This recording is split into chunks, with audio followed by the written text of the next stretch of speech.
Happy morning. அன்னைக்கு வந்து என் பெரிய பையனோட பர்த்டே. ஸோ அதுக்காக கலர்ஃபுல்லாக கோலம்லாம் போட்டுட்டு ஊர்லேருந்து வேறு அப்போ தான் வந்திருந்தேன். செடிங்கெல்லாம் நல்லா வாடி போயிருந்துச்சு, காஞ்சி போய் அந்த வெயிலுக்கு அப்படி எல்லாம் ட்ரை லீவ்ஸ் ஆகிடுச்சு. நிறைய ட்ரை லீவ்ஸ் தான் இருந்துச்சு. சரின்னு அதை தொட்டாலே அது கையில் வேறு அப்படியே அழகாக வந்துட்டே இருந்துச்சு.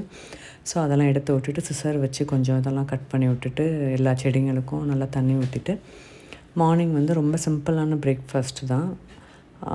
குக்கும்பர் இருந்துச்சு. சரி, ஏன்னா எக்ஸாமுக்காக 4 நாள் வெளியிலையே சாப்பிட்டதுனால சரி ரொம்ப லைட்டாக எடுத்துக்குவோம் அப்படின்னு சொல்லிட்டு வெறும் ஒரு பவுலில் குக்கும்பர் எடுத்துகிட்டு ஒரு நெல்லிக்காய் ஜூஸ் குடிச்சிட்டு துணி நிறையா இருந்துச்சு. அதனால் அதையும் ஃபஸ்ட்டு துவைக்க போட்டுட்டு லன்ச் செய்ய ஆரம்பிச்சிட்டேன். அவனுக்கு அன்றைக்கி பர்த்டே, ஆனால் அவன் வெஜ்ஜு தான் வேணும்னு கேட்டிருந்தான். ஸோ சாம்பார் வச்சு, அவனுக்கு சோயாபீன்ஸ் ரொம்ப பிடிக்கும். சோயாபீன்ஸும் காலிஃப்ளவர் அப்பளம் வச்சு செஞ்சு கொடுத்தாச்சு. அதோட பாசிப்பருப்பு பாயாசம் செஞ்சேன். சரி, அது ஒன்றாச்சும் ஸ்பெஷலாக இருக்கிற மாதிரி இருக்கட்டும் அப்படின்னு சொல்லி செஞ்சு நல்லா சாப்பிட்டாச்சு. நம்ம சேனல் பிடிச்சிருந்தா சப்ஸ்கிரைப் பண்ணுங்கள்.